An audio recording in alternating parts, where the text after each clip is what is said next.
I am very excited that we've decided to talk about boundaries for this episode. Because you guys... Me too. We talked about just having like a little catch-up-a-loo episode, which would have been cute. Yeah. And also, I feel like boundaries are rooted in like what we would have said in the catch-up episode anyway. Yes. So, today we're talking about boundaries. Yeah. And before we get too far in... Hi, beautiful humans. I'm Kayla. And I'm Ashley. Welcome to Your Soul Welcome. A podcast of healing out loud for humans spelunking through their deepest hearts. Yeah.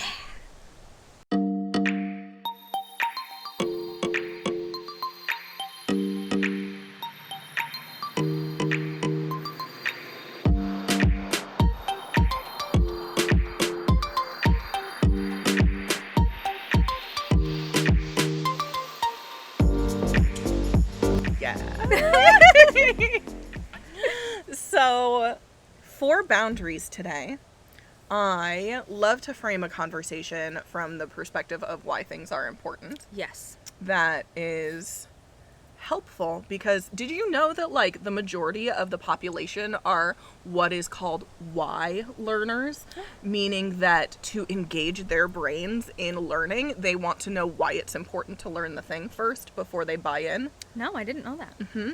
That's why in teacher training, they teach you how to, like, tell kids why this is important. Or, yeah, I mean, at least in my teacher training, I assume I you think also learned that. No, but I was elementary school, so I don't think we had to, like, get kids.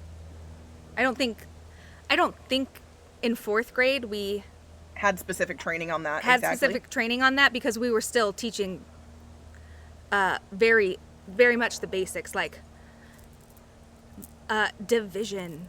Mm-hmm. You know, like... Well, and I also went through my teacher education non-traditionally because I went through the Teacher Academy project at Oh, because you UNO. were in English. I was a journalism major. Oh, right. Who then decided to actually follow through on her dreams of becoming a teacher. Because I started out as an education major and then flipped to journalism because I was like, that sounds more fun. And fun fact, it was not. Yeah. That's okay. I wouldn't have done it any other way because I love the life path that Yes. has led me to right here. That's right. Cheers. Yes, cheers. So, in my teacher training, they very much emphasized telling students why it's important to learn these things. Because otherwise, why the fuck would a teenager care? Yes, But, like, absolutely. the majority of the human population is a why learner. Mm-hmm. My sister very much is a why learner. If she doesn't know why we're talking about something, she's like, hold up. Like, tell me what's happening here. Like, why are we doing this thing? How does this thing work? Like, da-da-da-da-da-da-da. I think that I might be that way too, because I think a lot of times I'm like, why do I need to care about this? If I don't need to care about this, why am I giving you my brain space? Mm-hmm. I so understand that perspective. I have a very limited amount of, like, attention span, Mm-hmm. and I don't know if I want to... What comes to mind is waste it on this conversation, and that sounds very crass, and I don't mean it to sound crass. I don't think that sounds crass. I feel like Well, it's a mental boundary for you. It's a learning boundary for you. If you're not interested, then it doesn't matter, and you're gonna tell it to fuck off, but nicely.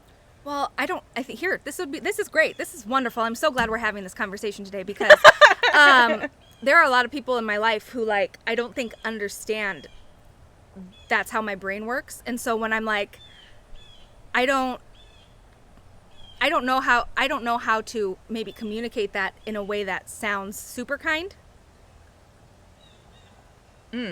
Maybe. Well, there's a little meditating you can do on Yeah. that to see if there's some phrasing you'd like to change. Yeah. I, on the other hand, am a how learner. And Okay, tell me about that.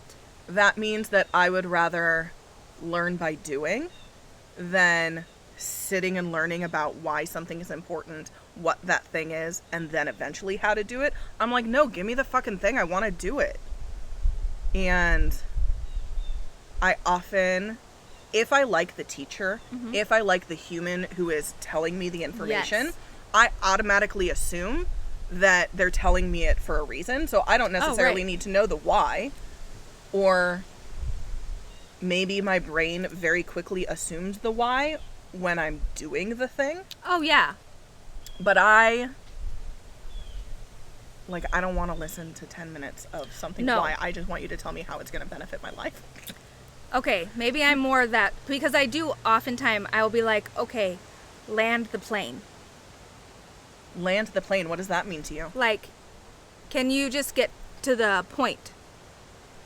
Like, if people are trying to tell me a thing, or tell me about a thing, or teach me a thing, Mm-hmm. I'm like, and they're dragging on about it, like about all the ancillary things too long, I can't stay with them so long. Mm-hmm. So I'm like, you have got to land the plane so we can either do the thing or I have to check out. Oh, that's interesting. So like, sometimes I just need people to land the plane, which means get to the point. Mm-hmm. So that we can do the thing. Like, I want to get to the That's thing. super interesting. That doesn't feel like what I was specifically talking about. Okay. Like, for example, when I was in coaching school, Mm-hmm. I was forever like, stop talking to me, show me the technique. Show me it. Show me it. Show me it. And because, like, all I need to know is to, like, I already know that I'm learning a coaching technique. Just show me the fucking technique. Yes. Okay, so Absolutely. that is what you're saying. Yes. Or if, like, we're in class or something and there's, like, a thing on the whiteboard, or if I can flip the page and there's, like, the formula on the next page, Mm-hmm. I'm flipping the page and I'm trying it on my own. Yes. While you're talking, because... Okay, so you're a how learner Okay, also. great. Like, it's not that how learners don't want to know why it's something important. It's that we only need, like, a sentence, and then we're like, okay, fine, great, let's do it. Yeah. I just want to learn how to do the thing. Yeah. Comment below what you think you are, because I would be interested to hear that. Well, I'm interested in anything you comment below, really. I mean, unless you're a troll, but whatever. I just like to practice the thing. Yeah, I want to do the thing. I want to do the thing. Like, I already know that I'm here because I want to learn coaching, But- right? Like, I already know it's an important technique to help a person. What Let's about go. what about if it's history? Then I don't care.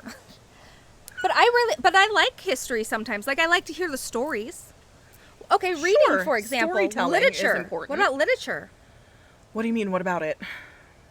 Like, if you are learning about literature, you're learning about a story, you're learning about the yellow wallpaper. I don't want to learn about the yellow wallpaper. I just want to read the yellow wallpaper. Okay, and then maybe have a cool discussion afterwards.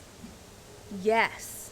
But I don't need to know why the yellow wallpaper is important. Like, I'm going to be reading it while you're explaining it. That's what's going to happen. Okay. I'm going to be reading it in the back of the room while you're talking. And then we can have a conversation about it. Yeah. And in that conversation, Then we can talk about why it's it was important. Okay, great. Beautiful. I love that. Okay, yeah. However, the majority of the population is not that. But they why- like to know why That's things are so important confusing first. to me.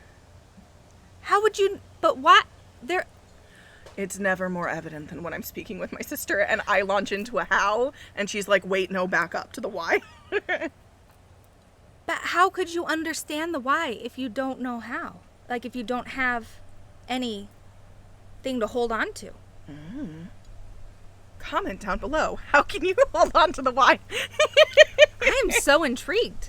In my fourth graders, we didn't... It was just... In fourth grade, we do a lot of... I tell. I model. We do together. Well, yeah, it's I do, we do, you do. Yeah. Like, that's yes. basic. Yeah, yeah. Yeah. That's Madeline Hunter right there. Yeah, that's yeah. Or, if you're new age, that's gradual release of responsibility. Oh my gosh, which is the really just gradual Madeline Hunter. Yeah, it's the gradual release. That had to be in every lesson plan.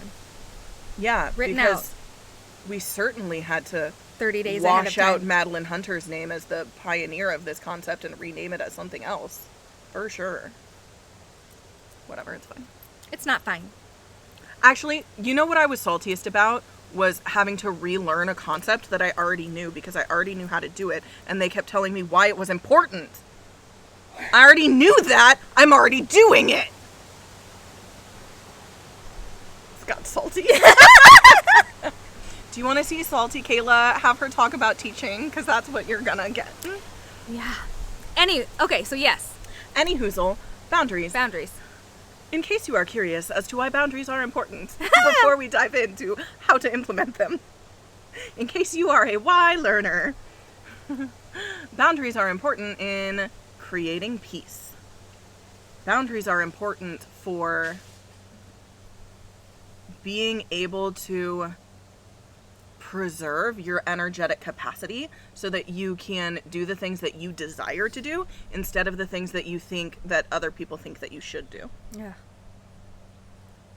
They help you stop shoulding all over yourself, as you're Yes. fond of saying. Yes. I got that from Mark. It's a good one. It is a good one. So that is why boundaries are important. It can help you to create peace in your life. It can help you to be in your own energy and actually prioritize what you desire to be important in your own life. Yes. And then here's how boundaries look in our lives. Was that enough of a why? Maybe I should just stop fucking worrying about it. Maybe Yes. we attract how listeners. Yes, maybe. Sound off below. I really would be curious. It was a great why to me, who apparently is a how. The shortest why on the face of the planet. I don't know, it sounded That's great to what me. the hell learners want. Yep, it was great. Let's move on. We'll let us weave know, in though. more why, Yeah. I'm sure. Yeah. Yes, Well, and I remember think the we why comes naturally back do that. around. Yeah. The why does come back around in the middle of the house. Great. Because So just stay tuned. We'll come back for you. We will not leave you behind. no come back for podcast you. listener left behind. No podcast listener left behind. Such a problematic law. Anyway. Oh, I was copying Poppy from Trolls. Oh, I was copying No Child Left Behind. Oh, yeah, I was not. I was going off of Poppy from Trolls. Oh, that's cuter than mine. When she runs out with her little bear butt. Or is that the dad when he runs out with his little bear butt? I don't know. I've only seen Trolls once. Well, we have plans to see it soon. You have plans for us to see it soon. Yes, I do. I could take it or leave it. You're in hell. I love it. I would so much rather, I don't know, speak words to your face than watch a movie. Yes. And how about we speak words to our faces and watch the movie? That's fine with me if that's fine with you, because, like, Yes, I want to do both things. beautiful, sold. We are way overdue for a slumber party. Dude, for real. Mm-hmm. Okay, so what does creating boundaries look like for you at Well, the present moment? at the present moment. Slash, maybe where are you looking to implement boundaries? Oh, yes. I am. Yes, yes. Great question. I am working on implementing boundaries with my children Mm-hmm. because often I find myself trying to, as someone who grew up in a house where my parents were often busy or doing other things like working and things like that all the time, and they were gone a lot. I was home alone a lot. Mm-hmm. And so I feel like with my kids, I swung real hard the other way and have spent a tremendous amount of time with my kids and like doing things with them and activities with them. And I have also swung real hard in the way of like gentle parenting and And that's all beautiful. yes. And also, And also, I think that I have not created strong or healthy boundaries with like consequences and things when I feel like they are crossing certain lines, or Mm-hmm. even when they're becoming disrespectful. Mm-hmm. And so I would like to implement more boundaries and hold those boundaries. Holding the Yeah. boundaries is what's the struggle for me. Well, because what I'm hearing right now is that you have emotional boundaries wherein you know that if they cross a line, which is what you said, you'll feel a particular way. Yes. And then the next piece is holding that boundary in an outward way. Yes. That's beautiful. Yeah. Because you can definitely have boundaries and not be enforcing them. Yes, absolutely. You can totally have boundaries and not be enforcing them. And that happens often where I will feel disrespected and I don't know what to do with that feeling. Mm-hmm.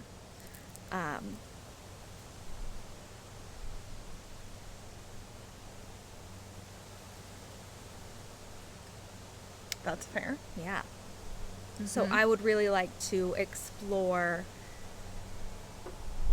implementing and holding boundaries in regard to my self-respect more.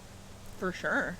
And I would like to implement boundaries with myself in regard to, like, my personal, like, my time. Mm-hmm. That is something I feel like I've been working on all year. You And really have been. And I feel like it's really time for me to get down to business. Oh. Are you approaching a place where you've decided, fuck it, no, I've Fuck got to it. Yeah. change? Yes. 'Cause I I'm love that exhausted. Yeah. Yeah. Because that's the point where, like, actual change gets to happen in your life. When you are Yes. just so, like, fuck, I'm so done with this. Like, it needs to change, and it needs to change right now. Yes. Because I'm tired and I want to experience the pleasure of doing things well. Yes. Where is that quote from again? It was from one of my tarot cards that I pulled for yes. myself. The pleasure of doing things well. Yeah.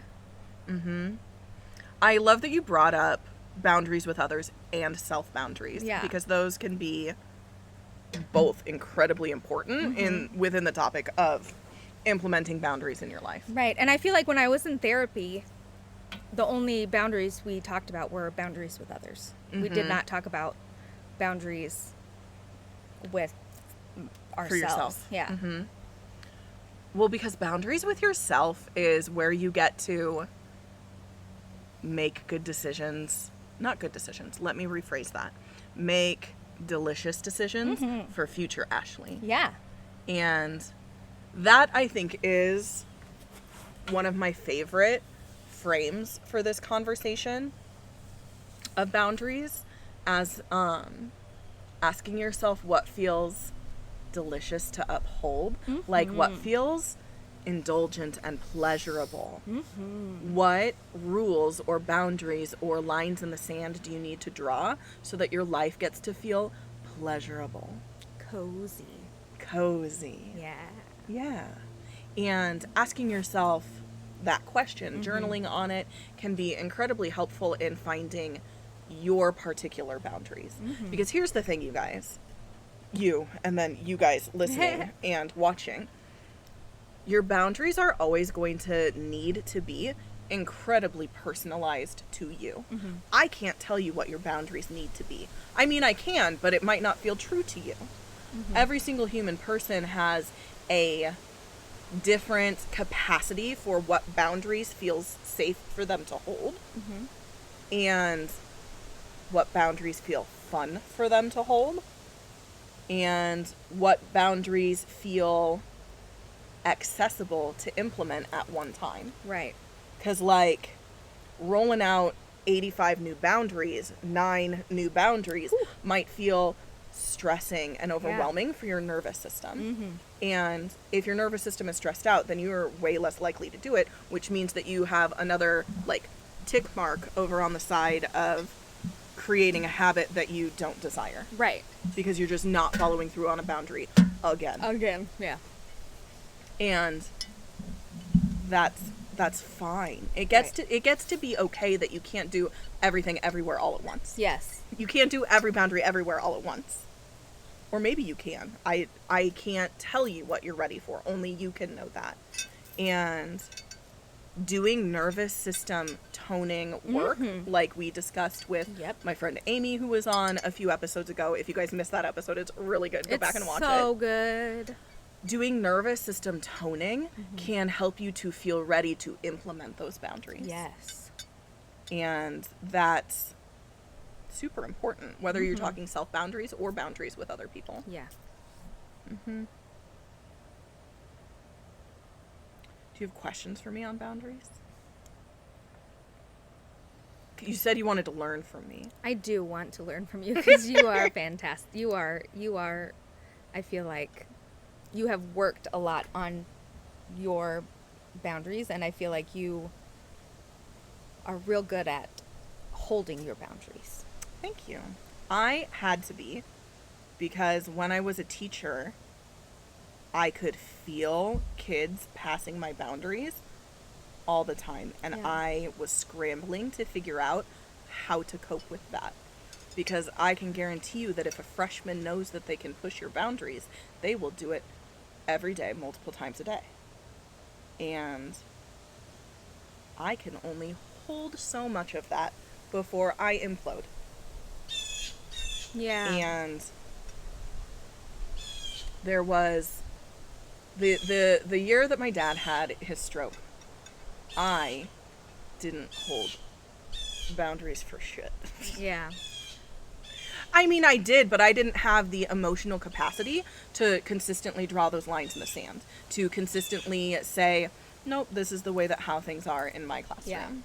Yeah. And by the end of that year, I was more exhausted than I've ever been, because I was constantly having to, feel shitty about someone crossing my boundaries again and again and again and again. Right. And B, then having to, on days where I had the emotional capacity to set a boundary, it was 9 million times harder to set the boundary because they knew that they could cross the boundary. So why was today different than days that they couldn't cross that boundary line?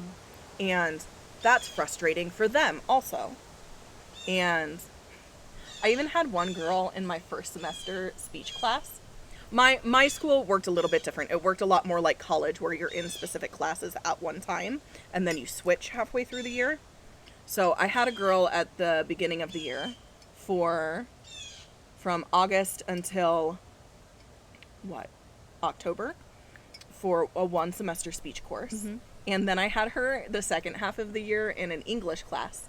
And I was like, if you think I'm a totally different teacher, it's because I am. Like, it's because my dad had a stroke at the beginning of the year, and now I am coping better with it. And she just looked at me with, like, so much understanding on her face, like, oh, that makes so much sense. Oh, yeah. And because I could see it on her face. Like, I could see her being like, what? What? Like, who are you? What have you done with my teacher? She was like, you were a different person 4 months ago. What's happening? That's what's happening, boo-boo. Doing my best. So, finding my place with boundaries with other people was something I became excellent at as a teacher. Like, every time I would get evaluated, my evaluator was just like, you're so good with classroom management. And I would always look at her and be like, it's not anything special. Yeah. I'm not doing anything special. I am only making decisions about what I desire and then upholding those decisions. See, and I was great about that as a teacher in my classroom. But at home with my children, it's so different. But I was good when they were little. And I feel like I parented following, like, a lot of the love and logic. Like, principles or examples really well. And really consistently. And I don't know when or what happened. I think they just got older and just, like, decided that they, I don't know, I keep saying they, I don't know, but they just, it doesn't seem to work. Well, I think that this is a principle I have spoken with you about before. Right. But there's this idea in creating classroom management in a classroom that is based on the idea that you're getting the students involved in creating the classroom rules. Right. Asking them what consequences make sense. Yes. To them and to you. Because it puts, A, everyone on the same page. Right. B, it presupposes that everybody agrees that there do need to be consequences for something. Yes. And that, I think, is important. We did talk about this as a family the other night. Oh, beautiful. I love Yeah, that. yep. So that is absolutely something that you can do with your kids, with your partner, with your parents, whoever it is that you're trying to like implement boundaries with. And it's, I think, very important to the conversation of boundaries that boundaries are not about getting another person to change their behavior. Right. Boundaries are about you saying what you will do when presented with a certain set of circumstances. Right. So if you XYZ, then I will ABC. Yes. Like when you hit your brother, then I will send you to your room. Right? Then I will remove you from that situation somehow. Right. Yes. And that's kind of how I've been framing it a lot, because the kids have been getting into more bickering arguments between themselves where they just amp each other up and up and up, and they are things where they get into these situations on their own and they can problem solve out of them on their own. They have the skills to do that. They have the ability to do that. They are choosing to amp each other up. right. And if I'm in the same room, it starts to stress me out. And I don't want to get in the middle of it. For what reason do you not want to get in the middle of it? Because I want them to learn how to handle conflicts. I want them to learn to problem solve. So what I will say is, like, instead of trying to, like, it's one of those things, it's like, what's the teaching word for it? There's like a teaching phrase. It's like a productive struggle or whatever. Sure. And so it's like, if you continue, like, if you can't manage, if you can't problem solve the situation on your own, you'll need to take a break and try again a little later. Okay. What is the difference between having a productive struggle and needing to be retaught what having a problem-solving conversation looks like?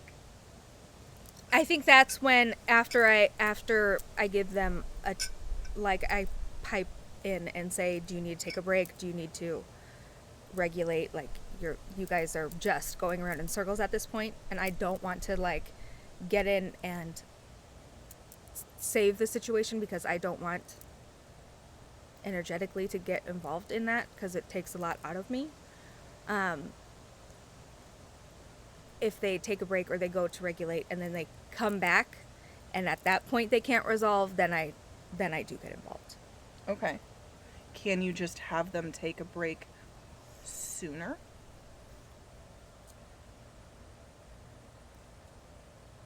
I can, but sometimes they do work it out. I love that. That's beautiful. And I feel like they are working it out more often now? Yes. That's beautiful. Yes. Good. So then is that a matter of needing a boundary, or is that a matter of being patient to see the scales tip in favor of figuring it out more I often? think that's more or less a boundary that I had to set with myself. Because I see. Because for so long I used to just jump in. Gotcha. and try to de-escalate the situation as quick as possible.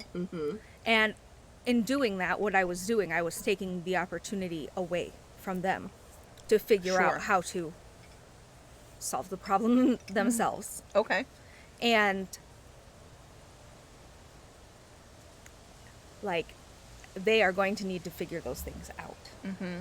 And when they're little, they can't.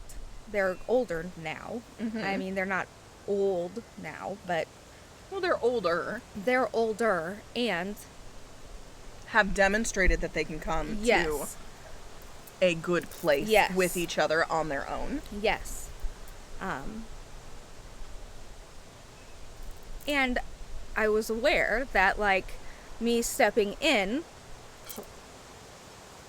sometimes energetically would completely just zap me. Like, if I step in and I've got one saying, na na na na na na na, and then the other one's coming in trying to talk over them, and it's like a whole thing. Oh, I wonder if you need to implement a system, not a boundary. And what I mean by that is a system for speaking to each other as a family.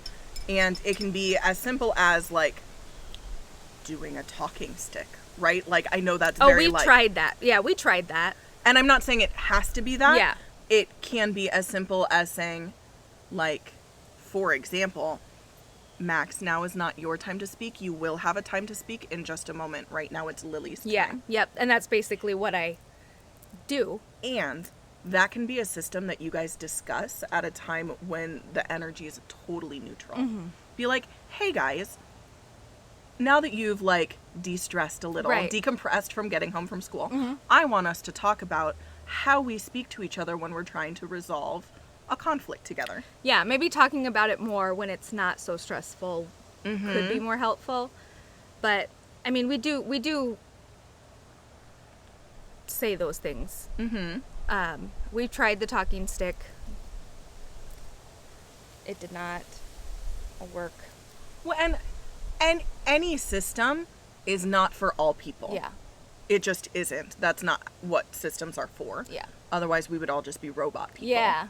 So it's, like, we've talked about Mama Cusses, the TikToker, on here a time or two. Like, even she says, this works for our family, it might not work for yours. Yeah. And so that's true to every system, and that is certainly true for every boundary that you try to implement. Like, it might work for someone else, it doesn't have to work for you. You get to do things the way that works for your family. Yeah. It's tricky. It's so tricky because I don't know if it's the fact that there are quite a few neurodivergent people in my house or what it is, but there is very much a tendency in our house to interrupt and talk over people, especially when emotions are high. And even after taking a break and trying to come back to the conversation, the emotions flood back so quickly. And so sometimes what we have to do is have those conversations individually, separately, just completely separately. And that's okay too.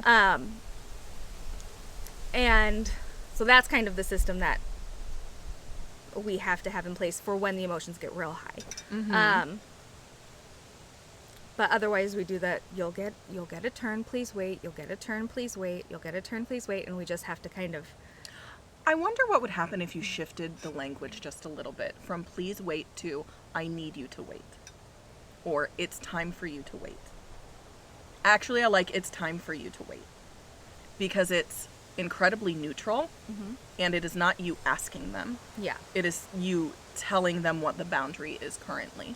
And again, you can't control them, but you can set a boundary as in it is time for you to wait right now. And wait for them to respect that or not. Yeah. Or it might not even be a matter of respect, but to engage in that behavior or not engage in that behavior. Yeah.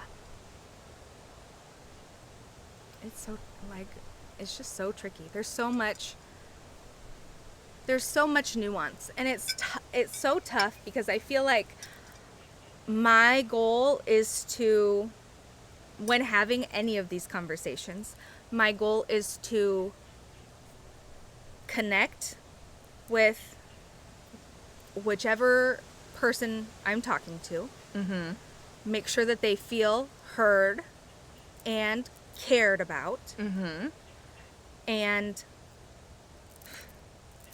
like that, and then from there, working that we all work together to come towards some sort of a solution. So, what I'm hearing in your description of this is a lot about them and not anything about you. Yes. And I'm curious as to what's going on there, with your boundaries being about making sure other people are seen and heard and cared for. I think because Silly fly. Shoo fly. shoe fly, don't bother me. I think it's just really so important to me because I didn't feel that way growing up. And so I want to make sure Okay. my kids feel that way. I wonder if you know that you can't make sure anyone feels anyway. I do not like that response. You're allowed to not like that response. I can't change that I feeling know. for you. I know. I know. Like, you can't Okay, control... say it again, though. I said, I wonder if you've noticed that you can't control how they feel. Or something very close to that. You cannot control whether or not they feel seen. You can't control whether or not they feel heard. Those are their feelings. You don't get to control that, mama. You can do what you can because you have that desire, and that is you trying to control emotions, and that's not for you. Ugh. So, making them feel seen and heard and loved, what does that do for you? What benefit does that give to you? And this is a good question to ask yourselves when you're thinking about boundaries. If you find yourself thinking about controlling other people's emotions and you're like, oh shit, Kayla just told me that I can't do that, because you can't. You can't tap into a person's brain and like rewire their feelings. That would be creepy. Yeah, it would. So, even though I built their brains inside of my own body. did you build it, or did they grow themselves? They grew themselves. I just harbored them while they did it. You did. You were such a safe harbor. Oh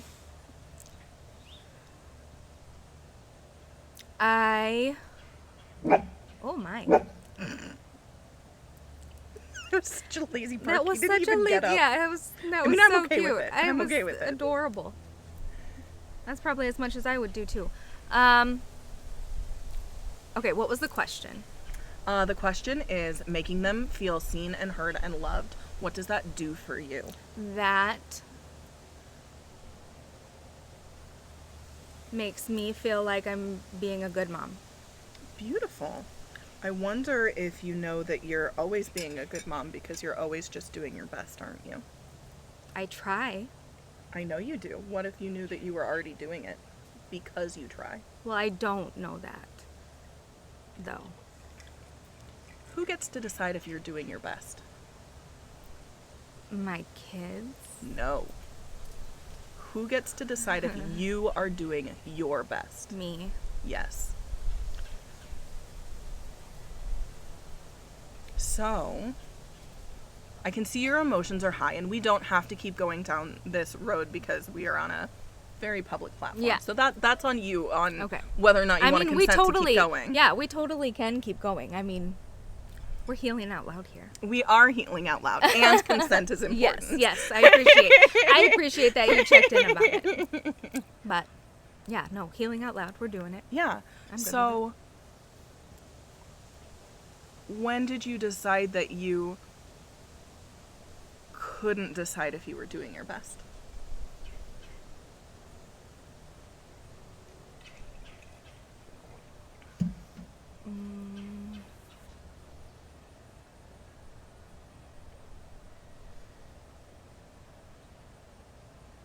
Maybe when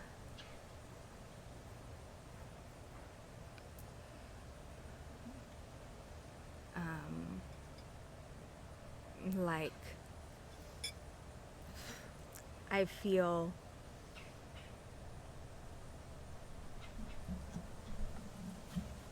Whatever comes to mind Like- first is beautiful. when they do things or say things that make me feel disrespected, or like tell me that I'm doing it, like when they literally tell me I'm doing a bad job, or I am a bad mom. Sure. They're allowed to have their opinion of you. Mm-hmm. It's totally within their realm of possibilities to think that you are the shittiest mom on the face of the planet. Just like it is your total prerogative to think that Debbie's the shittiest mom on the face of the planet. I'm not saying you do. Yeah. I'm saying it's your prerogative to think so. Right. Just like it's your prerogative to tell me that I'm the shittiest best friend on the face of the planet. I'm not saying you would. Right. I'm saying it's an available option. Right. So Okay. it's totally an option for your kids to think that you're doing a shitty job. Mm-hmm. That is their truth. Like Right. we were talking on our last Yeah. episode Right. with duality. Right. It is your truth that you also get to have an opinion on how you are being. Right. You also get to know who you are, how you show up, the effort and love that you have put into things. Right. So would it be all right with your unconscious mind and your body and your soul to redefine that you get to decide whether or not you are doing your best now? Yes. Beautiful. I love that for you. So if you were to anchor that into your body somehow right now, how would you do that? What would feel good? Is it a revel? Like, yes, I do get to decide my best. Yeah. I don't know. And it might be something that comes to you later Yeah. also. Yeah. Asking yourself to anchor something in to your body can happen as easily or as slowly as your body needs it to. Yeah. Because I feel like even when those things happen, like in the moment, logically, I don't buy into it, right? Like I know logically I'm not, And logic and emotions are two Right. different things some days. and even emotionally, maybe it was just like part of my subconscious that doesn't believe it. Absolutely. Or something. Because like, I don't buy into it, and I will say things like, it's okay that you feel that way, Lily. I still love you. Like, And that's a or great whatever. thing to say. You know what I mean? Like, because I know that I am doing my best, and I know that I'm trying, and I know that I'm showing up, and I know that I love my kids, and I know I'm doing a good job. But I think subconsciously still like hearing those things just like undermines it enough that like, that you give your power to them. yeah. That's so common. That's something that I certainly have done many times in my life. Like, if you want to put a descriptor on being abused in a relationship, it is certainly giving your power to someone else. Yeah. So I get that. It's a shitty place to be in because it makes you feel like shit because you've literally been like, here, all of my self-worth. Yeah. Well, I don't want to have anything to do with it. I'll just let you decide that for me. Right. And then you feel perhaps tempted into shame about that. Yeah. Because then you're like, I gave my power away. Fuck, how did I do that? Shit, I'm such a bad XYZ person to myself, right? Internal dialogue that you say to yourself. Right. That. And also, like, I don't want to put that heavy of a burden on my kids either. No. Yeah. Your children being responsible for whether or not you think you're a good person. Exactly. That's a lot of responsibility that is for them. way too much responsibility for them. It's exactly enough responsibility for you. That's right. For sure. So, getting to be in deep conversation with yourself on your emotional boundaries, on how you decide that you are for yourself, who you get to be for yourself, that gets to be changed in all of the identity work that we've talked about in past episodes, in everything that you have available to you inside of homecoming self-love for who you are. And there's a really good journaling session inside the first module of Homecoming that asks you, like, if self-love were your best friend, like, how would she say that you treat her, or something like that. You can change self-love to be anything that you want in that document. Like, you can click file, make a copy, and change self-love into boundaries. If your boundaries were your besties, how would they say that you're treating them? Or if you being a good person was your best friend, how would you being a good person say that you're treating them right now? And just journal it out. Be honest. Yeah. There's, like, not 95 other questions, but there are many other questions in that same workbook that help you to bring to light not only where you currently are, but then also unearth how you desire to be instead. Okay. And yeah, it comes from the topic of self-love in general, but, like, just delete that and put in what your topic is. Okay. Because that can help you to settle into this. Because you gave consent that your unconscious mind says that it's okay to change this thing. Yeah. So take some time to change the thing. Yeah.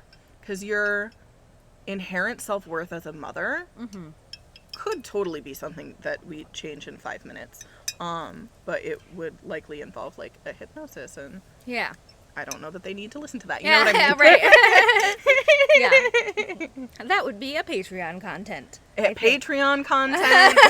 It could be you hanging out with one of my Peace Talks method videos. Beautiful. Like, it could just, it could happen in many different ways. Yeah. For sure. Yes. Although I do believe that there are hypnosis sessions for self-love inside of Homecoming. So you can Love listen to that too. For sure. Hey-o. I know what I'm doing this weekend. And reading your book. Hey-o.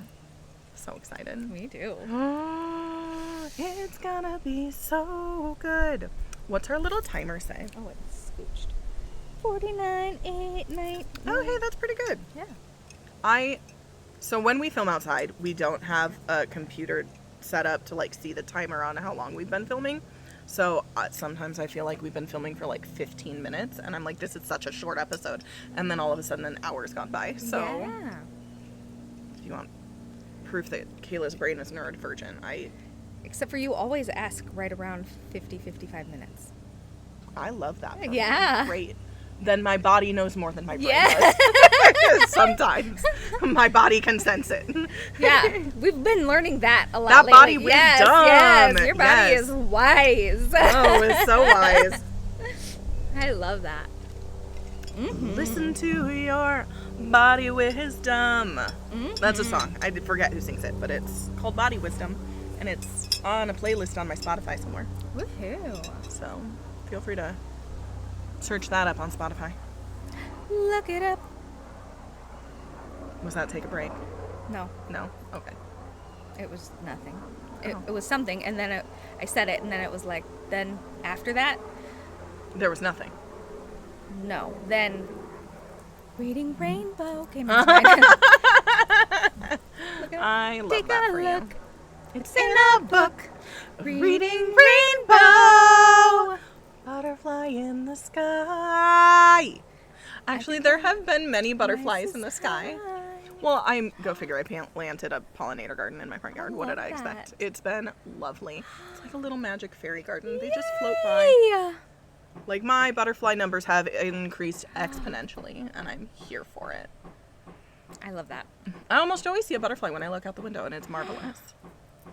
Makes me happy. There are none around right now, of course, when I'm speaking about it, but that's okay. So, if there was something else about boundaries that we needed to say in this episode, it would be that boundaries are important and they can change the way that you get to feel about your life. Absolutely. I know that boundaries have made my life feel more peaceful. And I also know that my boundaries have created space for other people to have feelings about my boundaries. For example, Do important people in my lives wish that I called them more? Probably. But I don't, because I've created an energetic boundary there where if I am to call that particular person or those particular people, I would like that experience to feel peaceful. And so I make sure that I call when I have created a peaceful experience for myself. Yes. So it's okay. People get to feel their feelings. Right. And I get to create my own reality with my boundaries. Yes.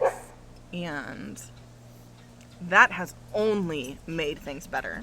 Like the intro song for Queer Eye, things just keep getting better.